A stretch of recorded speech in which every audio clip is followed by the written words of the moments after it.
There we Welcome, go. everybody. Justin Virly here, economics teacher from Brisbane State High School up here in sunny Queensland, and we have our third of our educative seminars for the Australian Economics Olympiad. Thank you so much for joining us, or if you are watching on YouTube later on, thank you as well. Our guest today, and today is the 9th of May, is David Orsmond. Uh, Hopefully, I'm pronouncing that right. Sorry Yep, about that that, sounds good David. to me. David is a professor of economics, Macquarie Business School, and director of policy and communications at the Center for Applied Artificial Intelligence at Macquarie University. He previously worked at the Reserve Bank of Australia, holding senior positions in the financial stability and economic analysis departments. Dr. Orsmond also spent an extended period of time at the International Monetary Fund, working on economic stabilization and technical assistance issues across numerous countries, and at the Department of the Prime Minister and Cabinet. He holds a PhD from Duke University, a Bachelor of Economics with honors from University of Sydney, and completed studies in economic policy at the Kiel Institute for the World Economy in Germany. And lastly, he is also the current president of the Economic Society of Australia New South Wales branch. Thank you so much for joining us, David. It's a real pleasure to be here and to speak to the students who are joining in as well. Excellent, excellent. So perhaps just before we start, just a quick reminder, our because I think you are our first time guest with us. Our audience, whether it is the small number of students who may be joining us live, hello students, or the ones who are going to be watching later, there is no need for you to oversimplify or dumb things down. The type of students who would sign up to participate in the Australian Economics Olympiad, just even if only by virtue of signing up for a 2-hour exam on a Saturday, they are most likely going to be the most enthusiastic and capable young high school economists that there are. These students most likely will love to hear about the real challenges and the most intellectual or fascinating or nuanced or unique problems that economists look at today. So, with that said, perhaps we start with you from the very beginning. Can you tell us a little bit about yourself all the way back in high school and perhaps university? How is it that you found economics, and what about it was most interesting for you as a young person? Great. Yeah, look, Justin, I'd be very happy to, although going back to high school is a long time ago from me, but I'd be very happy to say that's where it started. Let me just say that to the students here, I'm sure that you've been thinking quite a bit about economics. It's terrific that you're doing this competition, and it's even more terrific that you're looking at this field and thinking about, is this something for me? I thought perhaps that in over this hour, while we can talk about any economic issues that you'd like to or otherwise, and I can give you my perspectives on those, I try to make sure that I give you a good sense about just what it's like to work as an economist. I know obviously that many of you are thinking about what is the field for you. You're probably thinking about all the other standard fields like, law or medicine or other things as well, and or maybe business. And I'm trying to give you a sense about, look, if you wanted to follow the economics route, this is the sort of things that you'd be thinking about. These are the sort of challenges you'd be doing. And related to that, I want to give a bit of a sense about what I think is effective economic policy or effective policy in general. Because, there's an awful lot of discussion and disappointment really in the community right now around what creates about where we're going, how the economy is performing, whether or not it's doing well for me. A lot of people looking for alternative pathways and so forth. And I want to give you a bit of a sense about what I think is effective solutions within that sort of a paradigm. So that's kind of going to be an underlying theme throughout this, Justin. I hope that's okay if I've sort of hijacked the meeting a bit towards those themes as well. No, that sounds brilliant. I'm a firm believer that a good host lets the guest speak about their expertise and their passions. And my problem will be, I'm a little bit of a talker myself, but I will try to keep my insights short. So, We'll have a where would battle of the you? talk. We'll just see how that goes. Anyway, back to the question. So look, I actually kind of came to economics through a fairly serendipitous path. It's a long time ago now, but I actually changed high schools in the middle of high school. And when I changed, I had to choose between this thing called commerce in one down, you choose a certain set of subjects down each line that the timetable works. And one of them was commerce, and the other option was French. And in my case, the all the other students had done years of French before then, but they'd only done a couple of months of commerce. So I thought, well, I better choose this commerce thing. I don't know what it is, but it sounds like a lot easier to catch up if I start on that one rather than if I try and struggle on in French. And then I just loved it. I just found that commerce was, and commerce that then eventually became economics. I think we're talking year nine here. That it was just terribly exciting to have a way of thinking about society and how we make choices, how we try to explain what's going on around us in the economy and so on. You have to remember too that we're talking now the 70s. And so in the 70s, poverty around the world was an astronomically high number. 60% of the world, 60% of the world in the 70s were living on less than 500 US dollars. And so the question around what creates poverty, how to get out of poverty, what can rich countries do to help poor countries to get out of poverty was just a really live issue, and one that I think really captured certainly me, and I would say actually several others of my generation as well. And so economics was a way of trying to think through that really crushing issue that was obviously so much front and center of what was going on. The way we think about climate change these days was what people were thinking about as global poverty in those days. Mm. And so, I mean, I can jump forward a little bit here, but the solution was in fact found in economics. These countries basically followed export-led strategies, which meant they started organizing their own economies in ways that would be competitive with the rest of the world, that they imported a lot of the best ideas that had been created by the advanced economies through foreign direct investment and so on, and that they ran generally supportive local policies that just enabled their citizens to be innovative, to have a go, to try to get the best out of their economic life and let them just sort of get on with it. Now, that global poverty number, less than 500 US dollars, updating for inflation, so this is not a trick question, is less than 8%. Well, it's less than 10%, it's about 8% of the world. So we've gone from 60% 50 years ago to 8% now. That's a pretty powerful endorsement of the economic approach towards development and progress in general, and one I think that will continue to see us in good stead over the future, notwithstanding all the questions and the issues that are going on.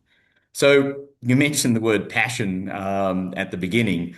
Coming back out of the school story, I just came out with a very strong passion towards economics, thinking that this was something that was speaking to me. This was something a field that could help me to try to have an impact in my own small way within what was the most important issue of the day at that time, global poverty, subsequent other issues. And I think I found that pretty well all the way throughout my career, that this has been a really useful way of trying to organize our limited resources, scarce labor resources, try to use them as effectively as we can, and try and set up the incentives so that our choices are better tomorrow, the day after, and the day after that. And that's really what the framework gives. And those people, I think, who are attracted to economics are the ones who want to be part of that sort of a story. That's a long answer to the schools thing, but I hope that gives us comprehensive thought about at least how I started on all of this. No, that is brilliant. Thank you so much. And I am going to pivot a little bit to a question that I typically, well, a question that I do ask all of the guests because you've sort of answered it, but I'm going to lean more into it just to give you a little bit more chance to kind of expound in a little bit more detail. Back to our sort of target audience here and our students, much of them, as I sort of alluded to before, they're obviously going to be pretty strong in economics. They're probably pretty good at maths. They probably are scientific thinkers. They observe.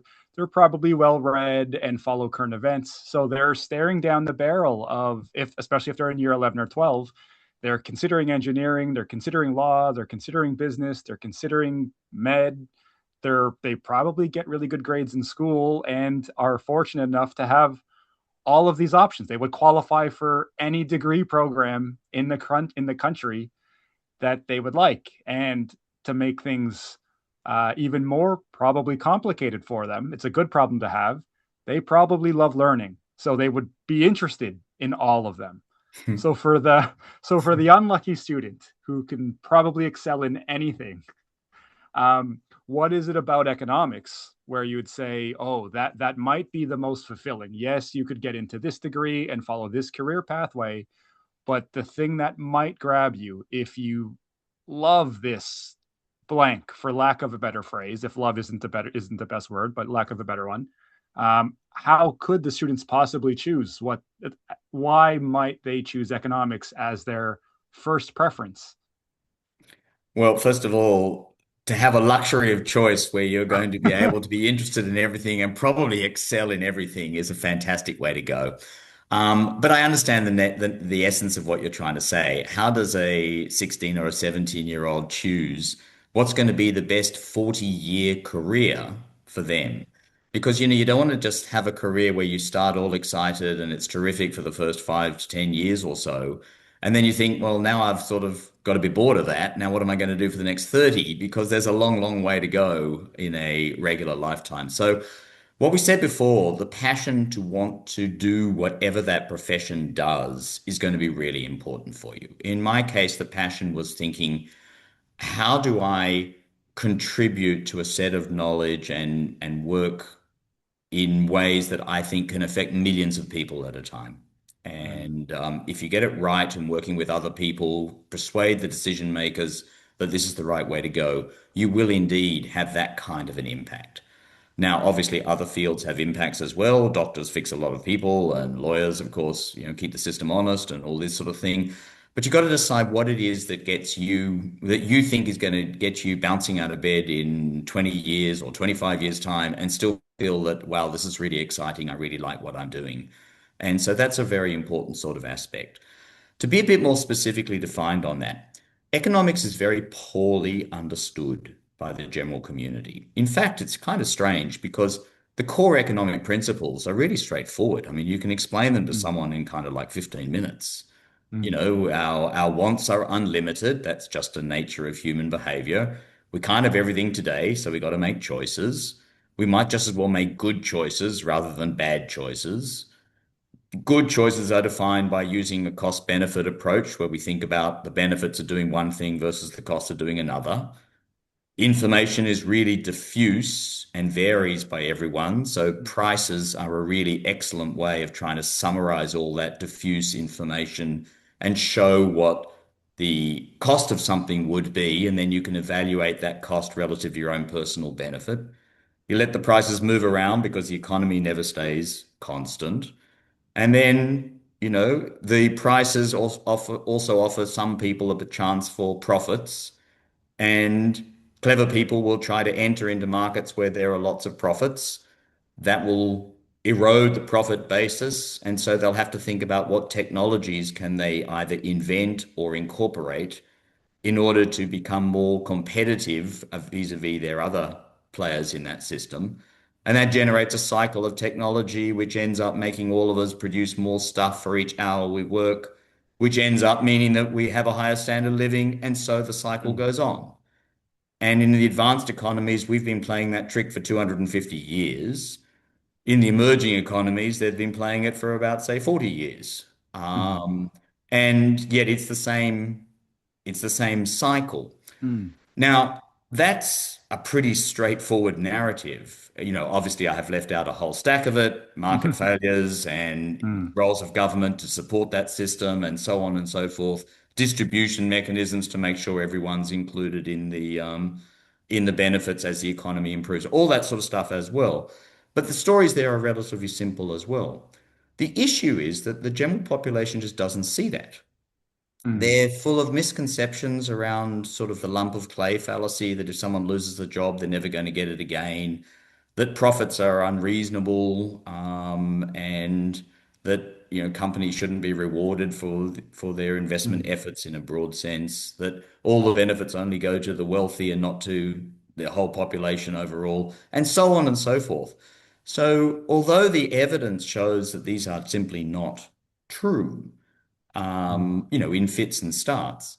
That's not the general perception that the general public comes at it. So economists are the ones who kind of do understand that, look, in the end, the system will kind of develop along this very straightforward narrative Mm, that I've outlined, with fits and starts and, ups and downs in the short term. Absolutely. I'm not sweeping those away, but mm, it basically will develop along that way. And so if you like, they're the communicators of just how those systems actually operate, mm, how to try to strengthen those systems over time. That's always an important aspect.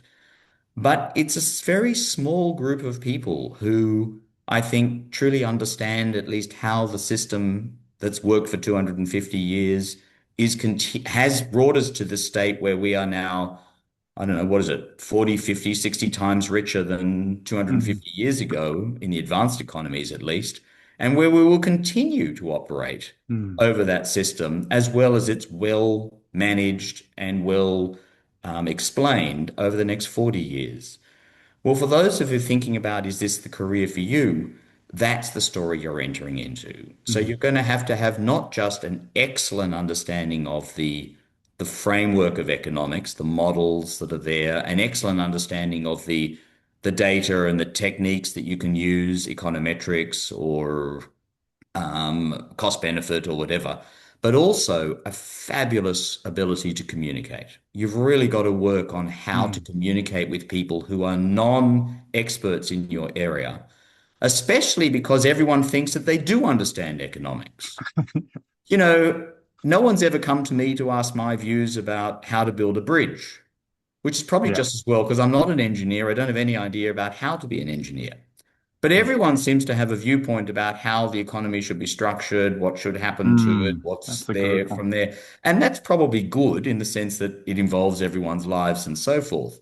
Mm, But it's like sort of saying that the frameworks and the models and the techniques and whatever are irrelevant. It's just my kind of thought of what I think should happen, which is okay, but it's a bit like mm, sort of just a bit of a brainstorm about what I think should go on. We ultimately need to pin these goals down to something about how things actually work, where the priorities are, what is the best bang for your buck, if you like, mm, within these. Economists are the people who can help decision makers to make those sorts of decisions. And that's the reason why you go into economics, if mm, that's the sort of thing that you think is going to that you're passionate about and that you're going to hold that passion for an mm. extended period of time. And the good thing, just lastly, is everything keeps changing in economics. Yes. I Yep. started when the computer generation was just starting. In fact, I was Mm, one of the first people to use the computers in the Prime Minister's department, which was my first job. And mm. now we're on the AI story. And how's all that going to affect Ah, the economy? And you're stuck. You got these two sides of the super hypers. This is just going to be fabulous. The whole world's going to change, and everyone's it's just going to be great for because the machines are going to do everything, and that's mm, we'll sit back in the land of luxury.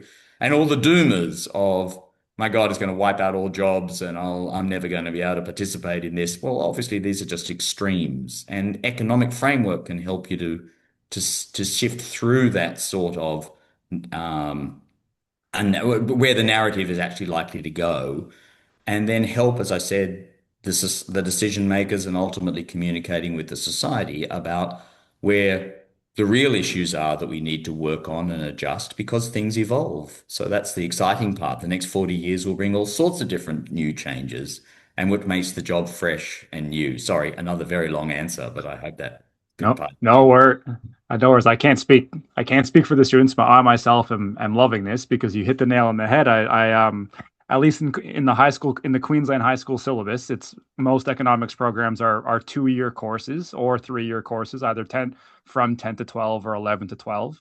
And I sort of joke with my students a lot, and they don't really realize it until the end of year 12 that we've only learned 5 or 6 things. Maybe we've learned the circular flow of income, aggregate demand, production possibility. There's maybe 6 things that we've learned, but the level of mastery and sophistication and the ability to apply it to an endless amount of possibilities or scenarios, hypothetical or real. And as my I've been teaching this is I think 16 or 17 years. And if there's one thing that is the most exciting, but also the most annoying, is that we just have to keep throwing out our old case studies. Like, okay, we can't talk about the GFC anymore because that's yesterday's news. End of the mining boom is no longer relevant. Okay, COVID, the recession is no longer relevant. Overheating economy, rapid V-shaped curve, no longer. Now it's cost of living crisis, and we just have to keep updating things. Um, since you touched on work and the prime minister's cabinet and things like that, let's now start to pivot towards, I guess, the more practical for our students who are considering very much a pathway in economics.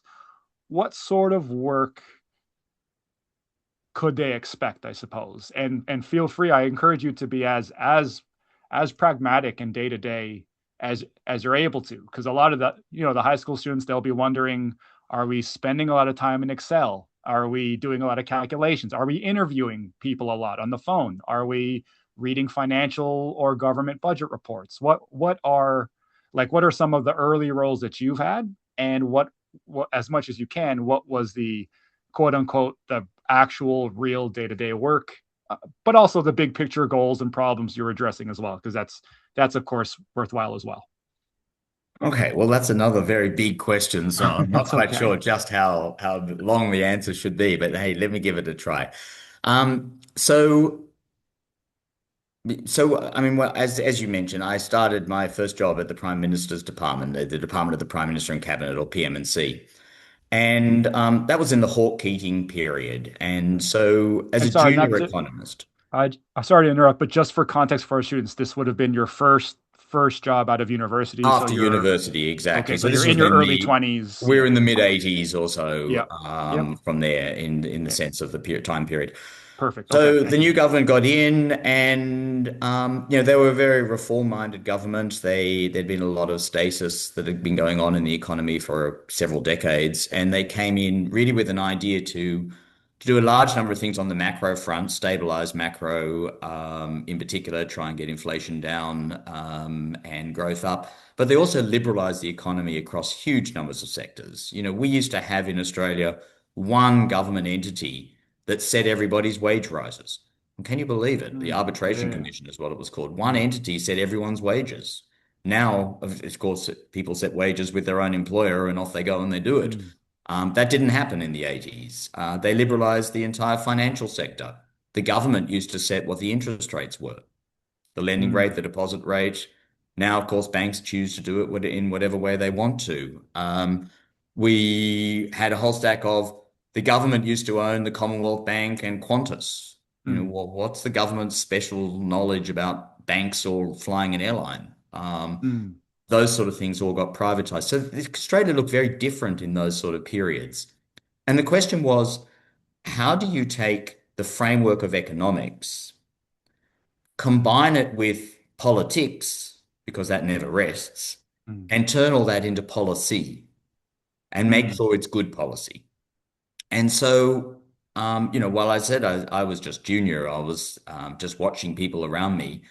But that was a very exciting period where people were trying to marry these various incentives together. What was right for the economy, what was right for good governance, if you like, and what was going to actually succeed in these reform programs over time, and how are you going to bring the population along with you? And mm, so a couple of things came out of that. First of all, something I really learned was whatever job you all decide to do, including, by the way, in any profession you decide to go into, make sure you work around smart people. mm, Because when you're very young and junior, just remember that there's two ways of getting experience. Either living it, that takes about 25 years, or listening and watching someone who's already been there and done that, that takes about an hour. So, in a simple cost benefit, you want to work around people who are very skilled, very trained. Australia is mm, blessed by having a very skilled public sector, and therefore very talented people can be there. And I would say, actually, for all economists, it's fantastic to spend a period, probably early on in your career, working in government, because you're going to be able to see how not just the framework gets put into the policies through politics, but also working amongst some very skilled people and pick up about how the system really works and how it goes through. So I think that's a really important lesson that I certainly got from that period, from there. One thing you also learn very quickly too is that There are many new problems all the time. There are many things coming up. They always have winners and losers. And you need to be thinking very carefully about how to structure a policy so that in some ways you minimize the degree of hiss amongst the people that are missing out. Mm, When Australia started, when I started down in Canberra, the tariffs on clothing were 300%, and tariffs on cars were 140%. mm, So we were paying ridiculous amounts of money for clothing and for cars mm, relative to what the world was offering them to us. And so the government at the day said, okay, well, look, we can't just remove all these tariffs immediately. And then they came up with this idea of, let's reduce them by 10% of the total magnitude every year for the next 10 years. So mm, 300% means a reduction of 30% per year and so forth and so on. And that was a really clever way of not doing a sudden shock where everyone who was in that industry would suddenly be disoriented, but rather giving a gradual but known program where they use time as their friend to mm, enable people to adjust, to move industries if they were in the wrong industry, to organize their life and know how the adjustments were going to be done as we move towards what is now basically zero tariff on those items or close to zero. yes. And that's something I learned very quickly as well about the importance of structuring economic arguments within ways that are incentive compatible, i.e., where the politicians could back it up and justify it with the community, where the community could feel, okay, I understand there has to be change. That's a sensible way of actually changing it. And in fact, I would say all my life, my next job was at the IMF, it's been very much along that sort of same line, trying to understand that you're using the framework to get reforms through, that you need to have that compatible for everybody. Otherwise, if you try and do something which is not compatible, it's just going to be overturned. And we've seen that, for Mm, instance, in the carbon tax in Australia, where there just yes. wasn't the support for it, and therefore it was easily overturned by the government that came after Gillard's Mm, government. But also, and this is a really important part, and this is very tough for talented people like many of the students who are listening to this, that you can never let the perfect be the enemy of the good. And mm, what I mean by that is you've got to know when to draw the line and say, okay, that's good enough. That's a good mm, enough approach. We achieve most of what's on the table, and we leave a few things maybe for some other day from there. It's very easy, particularly in economics where things look a bit sort of black and white often. It's very easy mm, just to say something like, well, tariffs are a bad idea. They're a tax on consumers, so we should just abolish them. Well, mm, that's just not going to work in the real world mm, where there are people vested in their lives producing things behind those tariff walls. We used to have a yes. large clothing industry in Australia based around Melbourne. And so you've got to be able to come up with ways that can say, well, while it would be nice to get rid of that tax on consumers today, perhaps we've just got to accept that, look, a transition period, in this case, 10 years, is the right way to go in order to Mm, bring people along on board. And that's very creative. You've got to be really creative to come up with that because it means, again, for the students who are thinking about this profession, it's not just a matter of saying, well, all I got to know is the right answer. You've actually mm, got to package it in a way that will get the majority of the stakeholders on board. And that can be really tough mm, and that achieves the bulk of what you're after without being so ambitious that you lose the whole reform because nobody's willing to do, the full kit and caboodle right mm, up front. That's what makes it exciting in a policy world because you're constantly being challenged to say, what's the best we could get out of the situation of where we are? How do we think about this transition period and the people's lives that are affected by as policy changes and reform changes? And that's the sort of thing you want to be really stimulated by if this is the profession that you think is going to work for you. excellent. You are like relative to our previous two guests, who came from more of a maths background. I think one was a data scientist and one is a computer scientist. You haven't mentioned much of the maths, at least in any of your stories that you've shared so far. So, um, given that, I suppose, could you sort of dig a little bit deeper in the non-maths, non-calculus, non-analytical side of things, and what sort of work does that mean? So all of the learning that you're doing, the problems that you're solving, is that coming from you're reading economic texts, you're interviewing or reading sort of government documents? Were you and your team out in the world, like collecting primary data? Are you having heaps of meetings with business owners? And, what sort of, because it was easy for the maths people to say, I spent a lot of time in Excel, a lot of standard deviations, a lot of quantitative analysis. Um, can you speak a little bit to the non-maths side of it? What sort of work are they doing in your experience, either yourself or the teams that you've worked with? Yeah, so look, I don't see the two things as necessarily in conflict, which you're saying, but let me just package it in a way that I think you're trying to get at, and certainly which I believe is the right way to think about this. Mm, Economics is look, in the end, humans are very straightforward. They just want to get the best out of life. mm, That's what they aim for. And that's what the economic models are trying to show. They're not trying to show perfect knowledge or capability to optimize in perfect manner over times or whatever. These are just simplifications that are mm, used in order to see how where the model will go and what the broad lessons will come out. But in the end, people are just trying to get the best out of life. And as they make errors and learn about their own preferences and what's available, they make adjustments along the line. mm, And as things happen in the world, prices adjust and they make adjustments within that as well. End of story, QED, that's basically it mm, for the individual. At the economic side, we've got to try to work out how best to be able to let people flourish within that mm, kind of a choice set, knowing that they can't have everything. And then at a macro level, make sure that it all adds up.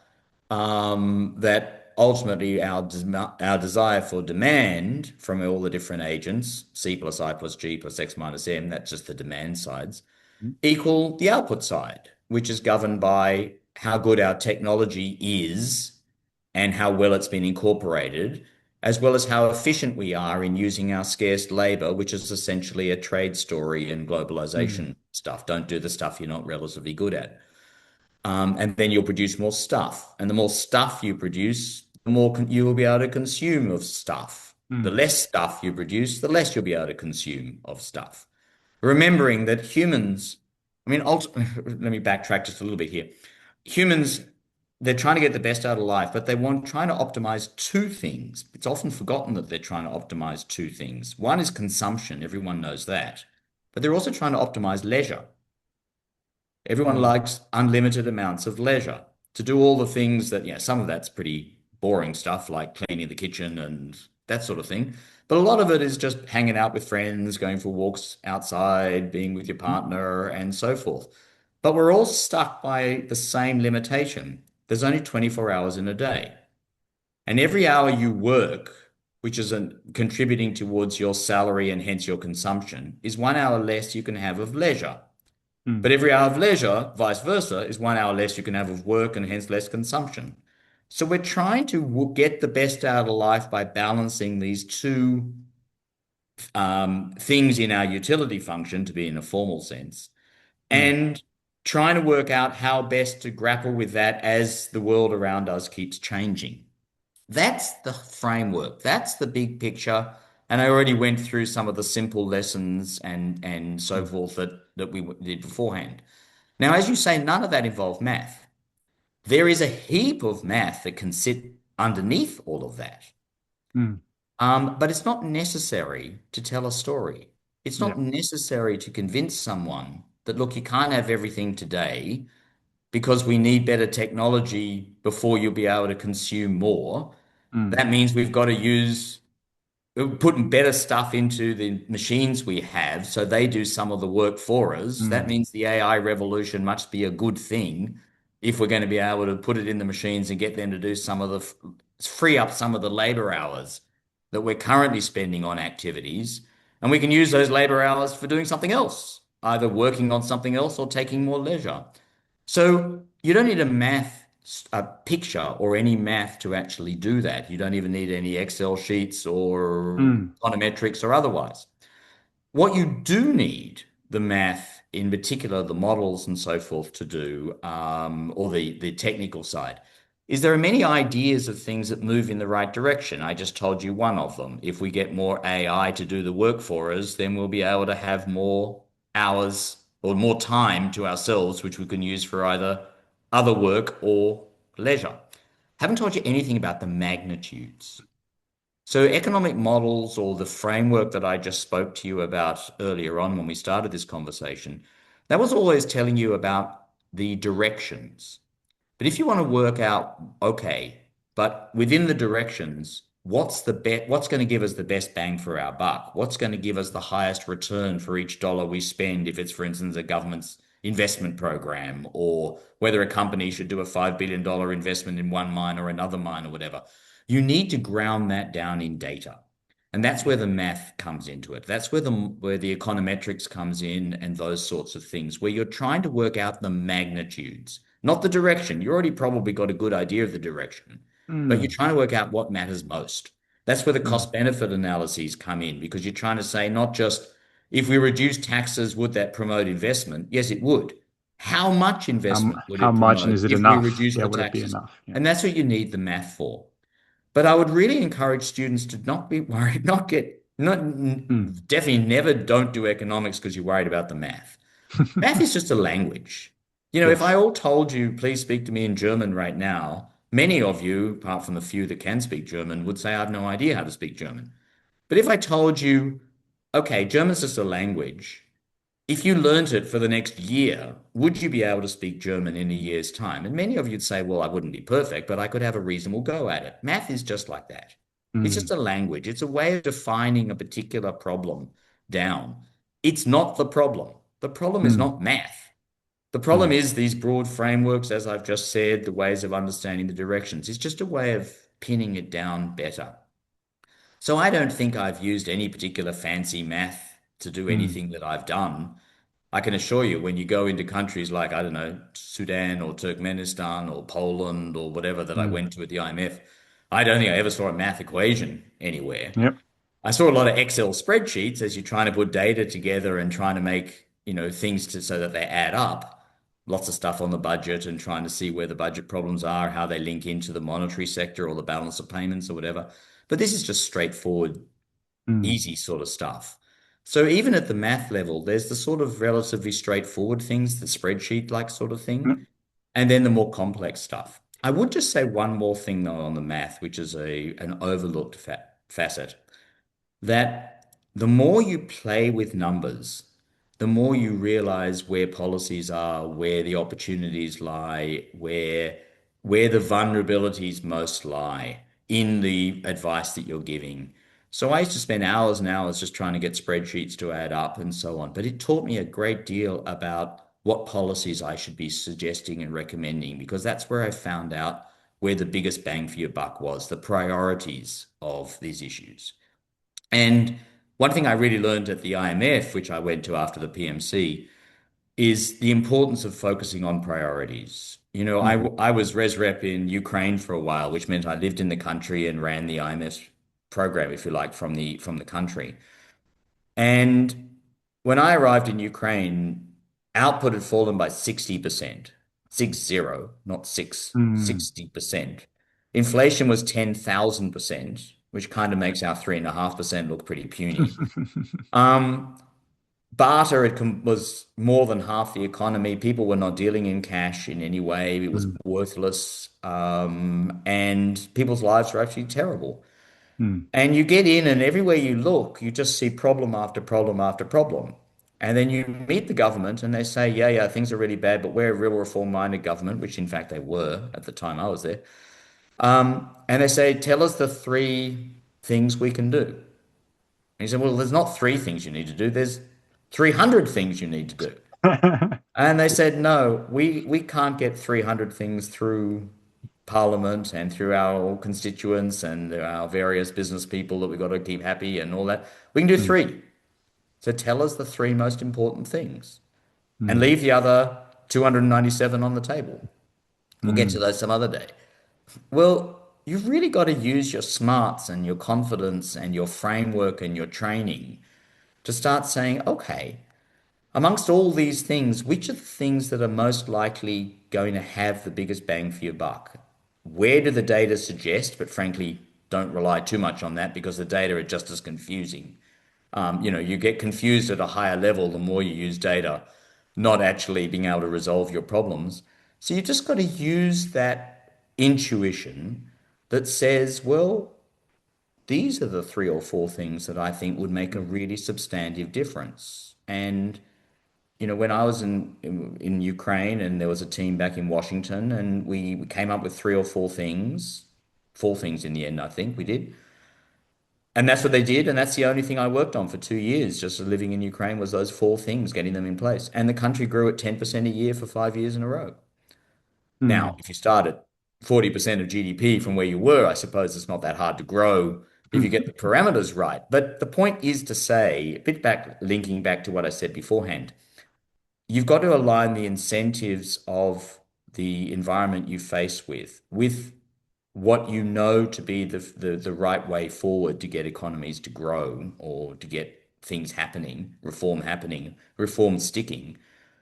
And you've got to advocate, you've got to communicate, you've got to say why these four things and not four other things, mm, which of course everyone says, no, my four things should be the ones that get the focus. And you've got to be able to say, yes, your issues are important, but they're not as big of a bang for the buck as these ones. Now, the data and the math can help you a little bit in that. mm, But don't get too enamored with that. Most of it's going to be just how well you understand the basics of Economics 101 and how cleverly you've designed the incentive system so mm, that people can understand, can see how if you did this, yes, I can see that would be a meaningful change and then stay vested within it. And there again, by the way, time is your friend because mm, when things slip or bit, that's okay. Maybe it takes 3 or 4 months longer to do something. That's just mm, fine. But that's something I really learned about how important it is to focus on the things that really matter if you're going to mm, solve a problem, not things that quote unquote would make a difference, because most of those are just not worth it. mm. Brilliant. You sort of reminded me a few years ago at my school, we sort of serendipitously just experienced a really, really big uptick in economics enrollments and subject selection from year 10, 11, and 12. And it very much directly sparked a request from the director of debating, of the debating team and the debating club at our school, to like realizing a lot of our debate topics in competition are economics based. And they said, Justin, do you mind kind of for all of our debating kids, tell them what the economy is? Because a lot of them, they, Yeah. they read, they open the envelope and they're a little bit flustered. And since we've started doing that, that sort of a light bulb went off, and that the debating students loved realized that they love economics, and the subject was a natural fit for them. And a lot of the debate, the more serious competitive debate students, um, started to seek out, I need to take economics. And the students who loved economics, they realized, oh, I should give debating a go. That there was this marriage between the two, where Yeah. before that it was largely the business minded students and the maths minded students would be the ones thinking that economics, that they would love economics, and of course a lot of them did. But the debating crowd was really, really, really added a dynamic, and there was a definitely a natural fit, that telling stories, the solving complex problems, the realizing that there is no perfect solution, and how you sort of weigh up the pros and cons, which of course is their bread and butter to debating. Um, I'll skip ahead a Just to little. quickly, Oh just yeah, quickly on that, Justin. yeah. Yeah, I mean that's exactly right. Being effective in a policy setting involves these are two sides of the same coin. You Mm, have to have the knowledge and the understanding of how to think through this problem, how to frame it, and where the answers lie. You might not know what the answers actually are, but you'll know that these are the core of where the answers are going to be mm, in this particular problem. But then you've got to be able to communicate that well with a non-technical audience. I often yes. tell my students at Macquarie, just speak to your families, speak to your Mm, siblings, speak to your parents, explain to them what we've just done in the mm, classroom here. And if you can, then you truly do understand it. If you can use non-technical language to be able to explain to someone and then answer their questions, Mm. then you know that you are communicating really well. But before you get to good communication, you got to have something worth saying. You got to Yeah. know what it is you want to say. And that's why I say that effectiveness as an economist is both of these aspects. A good understanding of what the profession, what the framework is about, and an excellent ability to communicate it with people who don't know the same things that you Yes. do. Fantastic.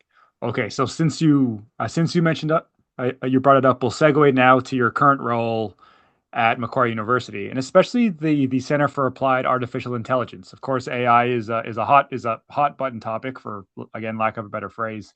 Um, can you walk us through sort of your your role within that, and perhaps some of the more interesting work that you're seeing or projections that you're seeing, maybe misconceptions in the public view and things like that? Where is, it's a thing that everybody's asking. Um, what sort of impacts, how much is the world, the nature of work, productivity, creativity, things like that going to sort of change with AI? Is that related to the work that you're doing at all? Yeah, sure it is. There's lots of things you could say on AI. We Yes. would be here until very many hours, early morning if we were going on from there. Um, but the AI revolution is actually not a bad way of thinking about sort of these themes that we've discussed in the time so far, in the sense that every now and then a technology comes along that funnily enough, it's called a GPT, which is a really terrible term because chat GPT, but it's a general purpose technology where it changes everything. Most technologies are pretty tiny. They're things like, the lights of your car go on automatically when it gets dark. Okay, well that's nice, but really, what am I replacing? Me just using my hand to turn a button, Mm, and I don't think about that anymore. But every now and then we get these huge technologies that start usually with a pretty small functionality and then rapidly expand into everything else. So you're thinking about the computer age beforehand, or the invention of the steam engine, electricity. These are the things that have happened every now and then in that last 250 years, and which impact our jobs, the way we do our work, the way we live our lives, the way we run our legal systems, the laws we bring in, and so forth from there. And AI looks as if it's going to be the next GPT, which is pretty exciting in a way mm, because here we are on the cusp of something that's really going to make a meaningful difference in our lives, but pretty concerning in another way of saying, mhm, well, what happens if I'm on the wrong side of the train tracks, mm, in the way that that change occurs? How do I know that I'm going to be able to be successful within it? And as I said beforehand, this is where the kind of the hyper supporters of it, which generally seem to be computer scientist people, this is going to just, I got a new idea and everyone's immediately going to adopt it because they're going to see this fabulous idea and labor's not going to be used anyway. And that's just absolutely not how transitions happen. Transitions happen very, very slowly as we first work out what works, what doesn't work, what can be scaled, what can't be scaled, what's reliable output versus, in this case, hallucinations and so on. And even once we've worked that out, then you've got to say, okay, for me to really use this, I've got to change the business processes that I have in my firm. I've got to change the skill set of the people. I got to change the mindset. I got to convince my customers that I'm going to do output in these particular ways using data or so forth from there. It's a massive change by which we actually undertake work. That takes decades. mm, The fascinating report on electricity, we all think electricity is just obvious. It's a fabulous progression. Why would you use anything else? When electricity was invented in 1890, or at least stabilized in 1890, it took 25 years in the United States, 25 years before even half of the manufactured firms had switched to electricity. mm, So 25 years after the invention, or at least half the firms were still using steam as the mm, way in which they generated power within their firms. And that's about the AI revolution is that it will be a revolution. It will impact everything, but it'll impact it much slower than we actually think. Mm. And then we've got the doomers. Oh my God, all jobs are going to be suddenly replaced. They're so smart, these AI systems. There's no need for any humans anymore and whatever. And I just think that that's way overplayed. Mm. Firstly, as I said already, it's going to happen relatively gradually, which gives people that, there's a lot of churn in the labor force. People entering the labor force, young people entering with the new skills for the new technology. By the way, everyone listening on this, learn AI. That is the future. Don't um, try to hide away from it. Learn what it's about. Learn what's good for. Learn what it's not good for, because it will be with you for 40 years. Mm. But similarly, there's a lot of churn on the other side. People who don't have those skills, they retire. They get to Mm. retirement age and they move out of the labor force. So if you've got this fairly gradual incorporation of a brand new technology, no matter how pervasive it is, it will in fact end up being relatively, well, could in fact end up being relatively benign in the way that it actually gets incorporated, at least on the basis of what we've seen. Now, that's not necessarily true.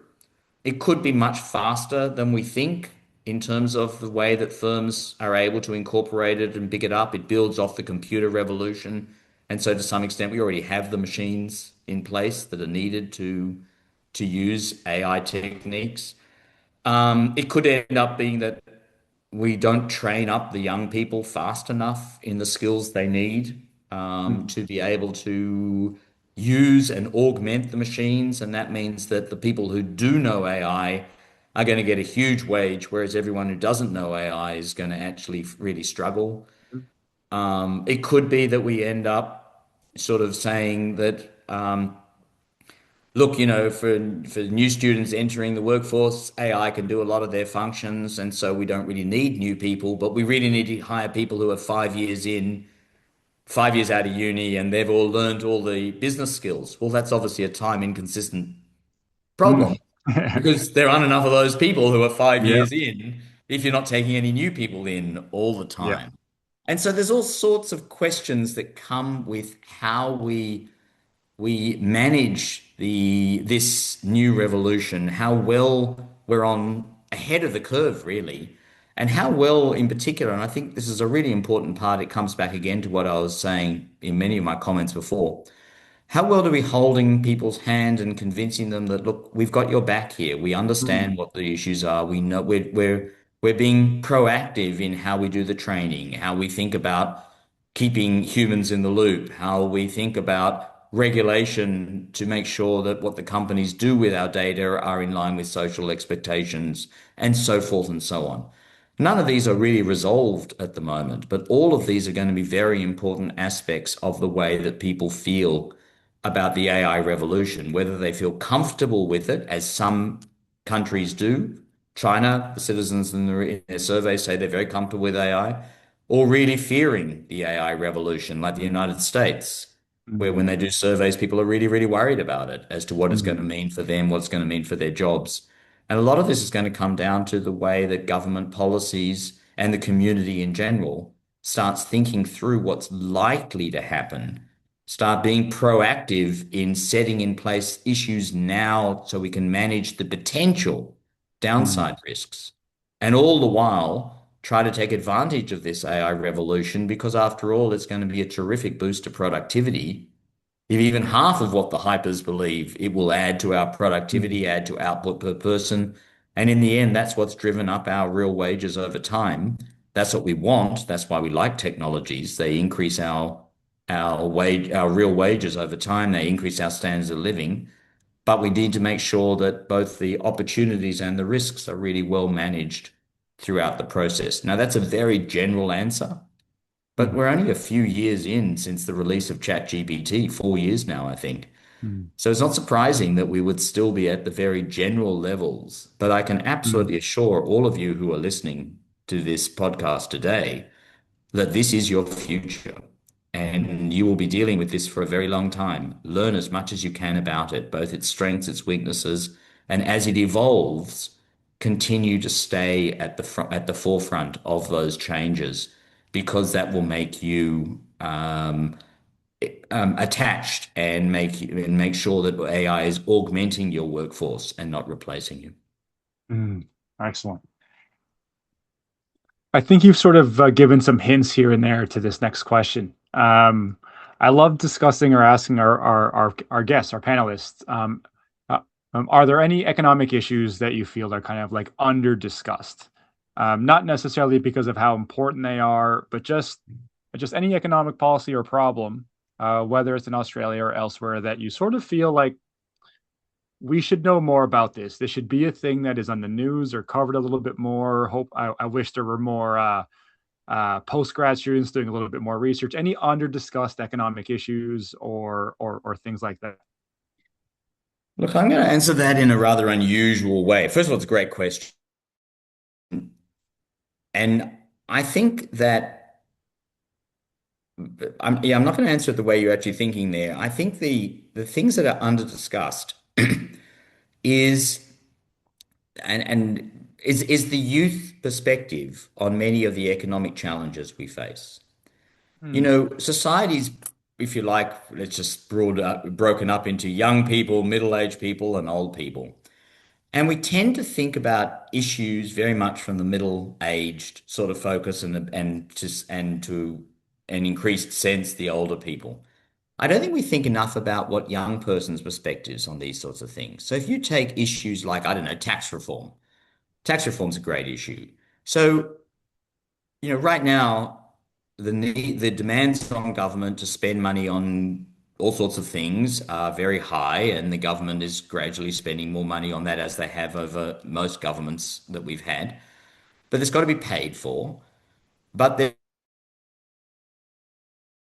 have a choice between either saying, well, if we continue to just take revenues from the personal income tax and allow the brackets to increase, to have bracket creep, to raise more revenues through bracket creep, or what's actually more likely fiscal drag. For each dollar you earn, you pay a higher rate on mm, average than the previous dollar, and the average rate than the previous average you've had. Then we're going to end up with young people like yourselves paying an increasing share of the tax burden, while the retirees will pay less and less of the tax burden mm, to fund all of those programs. So there's a very clear incentive for young people to think about how do we lower personal income taxes and raise them on other things, either wealth taxes mm, or or the GST, the income taxes, or other forms, land tax, ways that we can broaden the tax base out. But what young person ever talks about raising the GST? mm, No, no. It's an issue that never comes up as a thing of this is in the interest of young people to be thinking mm, about the problems we have, but not through the lens of the middle class or through mm, the lens of the retirees, but rather through the lens of young person. You could think about the productivity slowdown and the fact that we're not growing anywhere near as fast as we used to in per person terms. In fact, we're going backwards in per person terms. Well, young people are the ones who are going to have the biggest problem with that because they're the ones who are going to be getting the real wages over mm, their next 40-year career.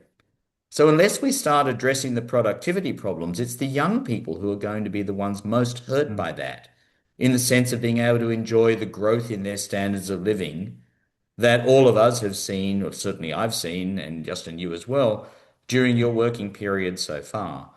So young people have this deep interest in wanting to do things that would increase productivity. AI, we spoke about before. Young people should be the ones who are championing. We mm, really need the AI revolution to get going. Let's make it as fast as possible because frankly, we're going to be the beneficiaries. Once the dust settles, we'll be mm, the ones that get the vast bulk of the productivity improvements. So I think the focus that we typically have on where the voters are, which is the middle class and the age thing, and it sort of means that we omit many of the interests of the younger people in thinking through what are commonly understood problems, low productivity, tax reform, or whatever, and not enough there. Now, housing is getting a bit more traction in that respect. You know, mm, housing is something that obviously young people care a lot about, being able to access a home lots of questions around that, and lots of questions around the supply side. So I suppose I could say, as a counter argument, that young people's interest in housing is sort of being picked up a little bit. Mm, But, so far, what I've seen is the housing approvals are going backwards. They're falling. So this effort to try to increase supply doesn't seem to have actually mm, been leading very far, regardless of the talk that we're doing. Well, we don't need talk, we need action mm. to try to shore up the prospects of the young generation. Because in the end, remember, the young generation inherit the Yes, that's decisions. it. They pick up the decision marbles. They decide what society it's going Yeah, to be and how they're going to run it and whatever. And our job is to make sure we bequeath to them, the yeah. young people on this podcast, the strongest economy that we can with the sort of inclusiveness that we've tried really hard to develop over the last 40 years, and we basically have. I mean, amazing. This country has the highest minimum wage in the world, the Mm, highest level of transfers from the top 20% to the bottom 20%. These mm, are incredible achievements. The improvements in diversity and acceptance of diversity is an extraordinary gift into the next generation. But we need to make sure that they have the confidence that this is a society that's also going to continue to work for them as they increasingly inherit the decisions that they themselves will run it. And that's a really serious issue that I think is one that does get overlooked. excellent. Thank you, David. I think we have time for one more question, and it is my favorite question to ask our guests, and it is on the topic of advice to eager, economic students. But we have sort of touched on that a lot. You have sort of given, like, I feel like most of this conversation has always had, and I credit to you because I've asked you, to do this to keep our target audience in mind. So I feel like they've had a wealth of advice. So I'll amend the question a little bit because of something that you've just said in your last response was in my experience as a high school teacher, there has been, I wouldn't say it's the majority, but there is a bit of a level of cynicism amongst young people that things will work out for them, that they will be able to afford a house easily, within 15 kilometers of their city, that the environment will still exist 30 or 40, there is a level of cynicism. I wouldn't say it's the majority, but it's definitely, I would think that there's more cynicism amongst the average 20-year-old or 18-year-old than in the early 90s when I was that age. We were sort of thought to be the leaders of the new millennium and we couldn't wait. We started the internet and all of that sort of stuff and things like that. But so with that anecdotal level of cynicism, can you sort of provide reasons for optimism that the young people should have? Well, So to yeah, counter, I like, can. yeah, that the world is going well, that they should be excited to start their careers, that, reasons for them to look forward to the world ahead of them. Because there's a lot of media and news and social media telling them to be worried. Yeah, look, I think that's a great question and a nice one to perhaps to leave it off on because I think, the media and a bunch of others do put out a skepticism about things are bad and there's all these problems and all this sort of stuff. And there are many issues to address that are Mm, really important. I absolutely don't dispute any of that.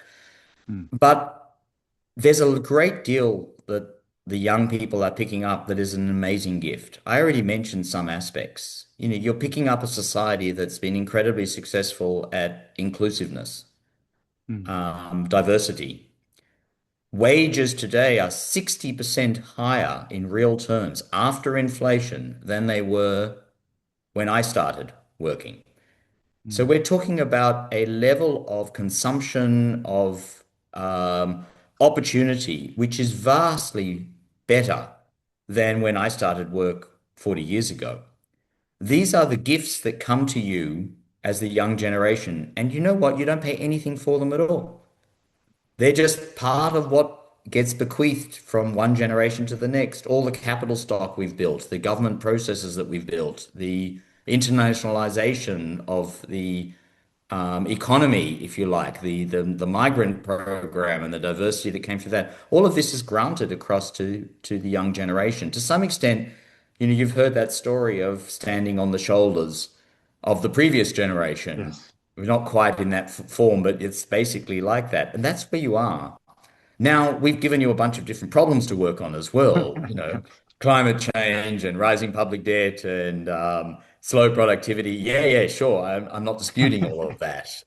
It's not like this is all this Panglossian story. Mm, But the real question for young people to be thinking about is not to say, what have I not been given, but recognize what have I been given and now, with that in clear mind, how do I focus my efforts over my career, over my generational period where I make the decisions to make this society better, to deal with the issues that I see, the problems that I see around, but to then bequeath an even better situation to the next generation thereafter. Now, that sounds a little bit high and mighty, even a little bit cliched. But in the end, if you want to think about working for a public good, working to make society better, working to think that you contributed to something which is better than what you were initially receiving, no matter how good it was of what you received, you made it even better. That's the challenge that I think young people are. So you shouldn't be skeptical. Remember that you own the most valuable asset that anyone can own, time. mm, You cannot buy time.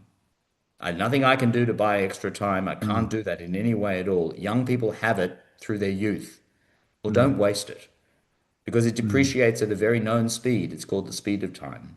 mm, Be strategic. Think what you're going to do with it. How are you going to take the parameters you've got, good and bad, recognize what is good and what is the things you need to that is challenging for society, and then shape and frame your time with it so that as it depreciates over your lifetimes, you can be proud of what you actually pass on to the next generation from there. I think that's the exciting goal for young people. And that's why the cynicism, I think, is misplaced. mm. Excellent. Thanks so much, David. I do tend to agree.